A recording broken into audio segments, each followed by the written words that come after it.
Halo Bapak-Bapak, Ibu-Ibu, kami berharap semua tetap baik dengan semuanya di dalam kehidupanmu dan minggu demi minggu kita bisa bertumbuh dan hidup lebih dekat sama Allah sendiri. Saya mau tanya, bagaimana kalau kita menghadapi sesuatu yang sulit, sesuatu yang tidak menyenangkan hati kita? Bagaimana reaksi kita?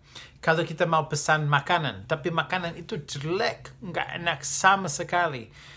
Kita makan aja, diam-diam, oke aja, mungkin itu hokinya ada hari yang susah, atau kita komplain, kita mengeluh, kita berteriak, kita menolak makanan itu, kita minta uang kembali. Kenapa? Walaupun situasinya yang sama, reaksi kita bisa beda-beda, betul? Kalau kita menghadapi situasi yang sulit, mungkin hati kita lebih lembut, lebih terbuka. Tapi mungkin juga hati kita keras. Dan kita cepat marah atau menjaga diri. Dan kita nggak mengutamakan orang lain, tapi kita mengutamakan diri sendiri. Walaupun situasinya tetap sama, reaksi bisa beda masing-masing. Betul? Kenapa ya? Karena kondisi hati kita. Nah, minggu lalu kita merayakan hari Paskah. Dan kalau mengikuti di Lifeline atau di Zoom dengan kami melihat di dalam Lukas 23, Yesus di atas salib dengan dua orang penjahat. Nah, dua orang penjahat ini mungkin pelaku mereka atau kegiatan mereka mungkin mirip, mungkin sama. Jelas sekali mereka salah, jelas sekali mereka dihukum, jelas sekali mereka akan mati. Nah, di atas salib ketiga, di tengah ada Yesus sendiri. Walaupun dia nggak salah, dia akan mati di atas salib. Nah, waktu mereka melihat si Yesus ini yang katanya Mesias, ada satu yang keras kepala, ada satu yang ngomongnya keras, nggak enak, nggak sopan. Tapi ada satu lain, hatinya lembut. Ngomongnya cocok, ngomongnya dengan hormat. Yang satu nggak mau Yesus sama sekali, yang satu mau Yesus. Kedua-duanya orang penjahat. Situasi tetap sama. Mereka akan mati di atas salib. Mungkin beberapa jam lagi udah mati, udah meninggalkan dunia ini. Kenapa satu keras kepala, marah, kata-kata jelek, satu terbuka, kata-kata minta Yesus supaya mereka bisa hidup dengan Yesus. Perbedaannya cuma satu, hati mereka. Ada satu dengan hati yang keras, ada satu dengan hati yang lembut, yang terbuka. Nah, saya berharap dalam minggu ini, Bapak-Bapak, Ibu-Ibu, kita bisa melihat kondisi hati kita. Dan kita bisa merefleksikan diri kalau memang sungguh-sungguh hati kita lembut, hati kita terbuka, hati kita terus dibentuk oleh Yesus sendiri, atau ada yang keras di dalam. Nah, cara yang kita tahu, kalau kita menghadapi sesuatu yang nggak enak, sesuatu yang sulit, orang yang sulit, makanan yang nggak enak, makanan yang terlalu mahal. Bagaimana kalau menghadapi hal seperti itu? Bagaimana reaksi kita? Kalau reaksi kita baik, berarti hati kita baik. Kalau reaksi kita jelek, berarti hati kita keras. Itu saja. Di dalam Amsal 4 ayat 23 berbunyi, jagalah hatimu dengan segala kewaspadaan, karena dari situlah terpancar kehidupan. Lalu dari sini, itu mengalir kehidupan. Lalu itu sebabnya kita harus menjaga dengan baik.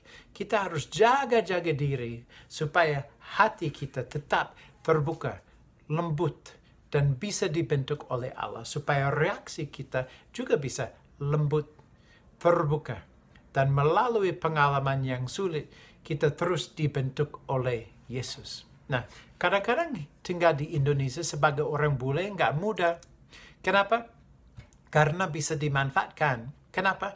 Karena kelihatan bule. Ya, walaupun tinggal di sana lama, walaupun ngomong Indonesia bisa, tapi kelihatannya jelas bule. Ngomongnya pasti asing, bule. Waduh, kalau mau keluar, tahu harga yang benar, harga lokal, seringkali nggak bisa dapat harga lokal. Satu kali lucu sekali, saya pakai motor trail di Indonesia, Suzuki TS itu yang kadang-kadang dipakai polisi ya. Lalu agak tinggi sedikit ya, roda bannya lebih besar rodanya. Tapi yang lucu kalau ada lubang, kalau gempes, lubang itu tetap sama. Kalau bannya kecil, bannya besar, lubangnya sama aja lubangnya, nggak ada bedanya. Nah, saya harus mencari tambal ban karena ban saya gempes. Lalu saya ketemu satu. Nah, saya tahu biasanya. Saya nggak tahu sekarang, tapi dulu waktu saya tinggal di sana, ya mungkin 2.000, 3.000. Ya mungkin kalau agak mahal sedikit 5.000. Udah cukup lah, udah adil, udah pas uangnya itu. Lalu saya ketemu Mas di pinggir jalan, dia tambal banku.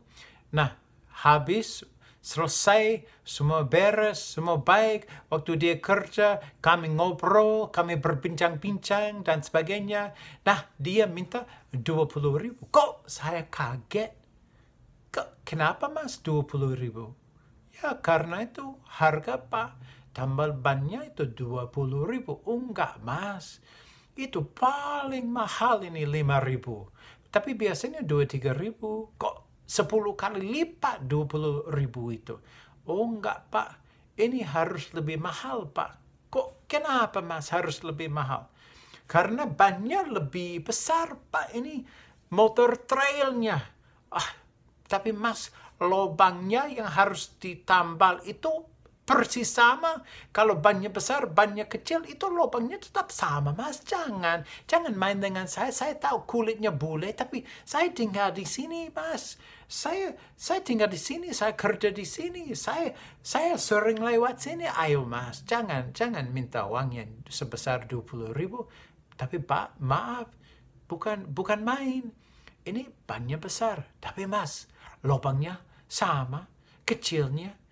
Itu nggak ada tambalnya yang lebih besar. Itu cuma lubangnya yang ditambal Mas. Aduh Pak, maaf ya. 20.000. Nah saat itu gimana reaksi saya? Saya ada keputusan. Ya, udah ya, saya nggak melawan dia, saya nggak mau buat masalah. Ya walaupun adil, nggak penting. Yang penting reaksiku.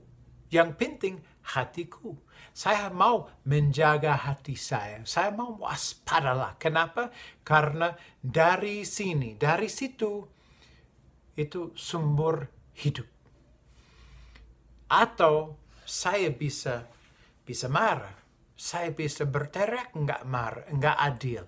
Sebenarnya, saya bisa pergi aja. Saya bisa jalan terus nggak bayar. Ya udah Mas, kalau you mau bohong, saya lanjut aja dan berangkat. Boleh? Ya, nggak boleh sebenarnya, tapi mungkin di Indo mungkin bisa.